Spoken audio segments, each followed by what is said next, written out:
Hi, I'm Steve Rowe, CEO at Oaknoll. I'm recording this video the afternoon of Friday, November 8th. It will be uploaded and available to you sometime this weekend, hopefully on Saturday, maybe on Sunday, but we'll get it out to you as quickly as we can. We did not record a video last week as Amber, Retha, and I were all down in Nashville for our national conference. We had a few other members of our team with us as well, and it was a great opportunity to learn, to laugh, and to just spend some time together outside of work, team building, getting re-energized. So it's always good to get away, reconnect with people that are doing similar work all over the country and share the same passion that we do for serving our populations. Before Amber left for the national conference, she recorded the weekly video update, and at the end of her video, she shared her passion project. She has been involved over the past year with the Leading Age Leadership Academy, which was a kind of a year-long series of learning opportunities that she experienced, and she shared that passion project, which was really about growing our workforce to continue to be able to serve populations in communities like Oaknoll. One of the breakout sessions that I attended was about the 4 generations of employees who currently work in communities and make up the workforce across our country right now. We have people who are baby boomers who are anywhere between 60 to 78 years old now. I am part of Generation X, people who are 45 to 59, and I'm kind of on the older end of Generation X, but a little bit different than the baby boomer generation. We have millennials who are from 30 years up to 44 years old right now. And then Generation Z, which is defined as people that are 12 years old. We don't have any 12-year-olds working for us, but we do have 14, I think, is our youngest employee right now, 14 or 15 years old, all the way up to 29 years old. One of the interesting ideas that I took out of that session was how technology has changed for each generation, and they talked about just differences in how we grew up. I remember sometime, it was probably the late 70s, when we went from having 3 channels of TV to having cable TV, and it felt like countless options were available to us when that happened. And I also remember within our own family, up until that point, we always ate dinner at the dinner table in the kitchen, and when we got cable TV, that we kind of transitioned to eating in the living room around the TV, which was just kind of an interesting thing within our family. So I don't know if everybody else experienced similar things, but that's what happened with us. And we have kids now, it's like babies even, that will have technology experiences really from the day that they can hold a phone or an iPad. They're given that for entertainment and also hopefully more so for education, growth, and development. But it's like, I know that is sometimes controversial, but you see it happening. You can't go out to eat and it's like be at a restaurant with a young child and not see them being given a phone or something to keep them entertained.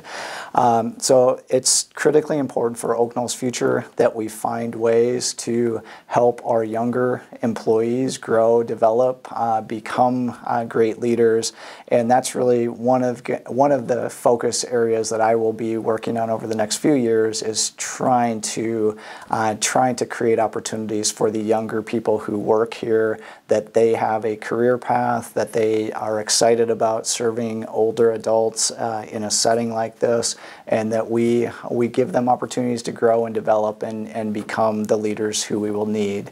I am not quite at retirement age. This came up a little bit in the meeting the introductory meeting that we did for Amber Jedlicka yesterday afternoon. As we were killing time prior to talking with Amber, I talked a little bit about my retirement plans in response to a question that came from the audience. And I am currently 58 years old. I'll be 59 in January. I have always hoped that at least financially I'd be ready to retire at age 62. And most likely because of how our retirement plan works here at Oaknoll, it would happen, my retirement would be during the summer of a year. So it would be important to get through the June 30th end of the fiscal year. But that could be 3.5 years out. It could also be as far as 6.5 or 7 years out, but it's coming. We are all getting older, and there are a number of us who are in that kind of 55 to 62 year age range right now. And 10 years from now, certainly most of us will not be here any longer.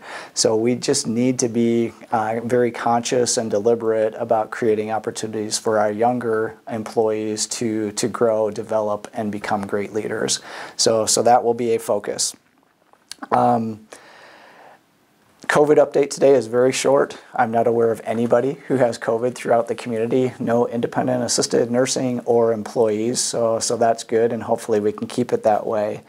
The small house nursing home project that we have going across the street at 1201 West Benton, we're continuing to make progress. We officially closed on the financing for that project yesterday afternoon. So many of you are aware that construction actually started basically, it's like late July, early August. We've got a lot of work in the ground already, and Oaknoll has paid for all of the construction costs to date. We intentionally started before we had the financing fully closed because we wanted to fast track this project as much as possible. And until the subcontractors were all identified and they had their pricing in, we did not have a guaranteed maximum price contract, which was a requirement to have the financing done.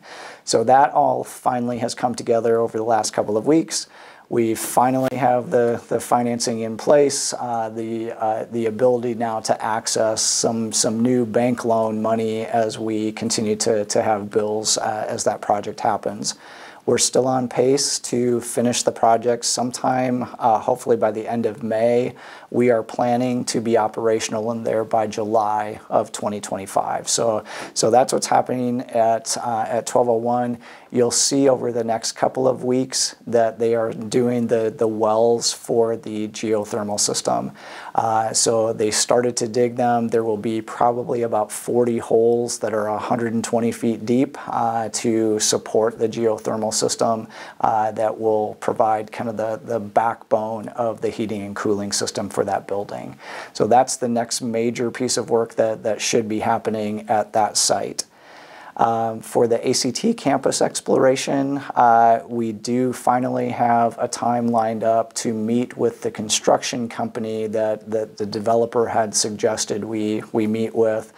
So Monday, Tom Bender and I will be driving to the Quad Cities to see some of their renovation projects. And then sometime the following week, we should be driving to Des Moines to see a new construction project that they've been working on. So there is some progress happening there. That's the most recent update for the ACT campus. That's pretty much everything I have for you today. There is an Iowa, well, it's like by the time you see this, there will have been an Iowa football game on Friday night, which is a little bit unusual for us. So tomorrow, Saturday, I won't have Iowa football to think about, and it's like I actually need to get out and mow our yard with all the grass or all the rain that we've had, and now sunshine for the last couple of days. Our grass is growing like crazy again, so I need to get out and mow one more time in the middle of November, which is a little disappointing, but kind of a necessary step before the snow flies. I hope you're all doing well. We will see you again in probably 3 weeks. Amber, Retha, and I will be taking turns providing these weekly video updates to you, so I should be next on 3 weeks from now. We'll see you then.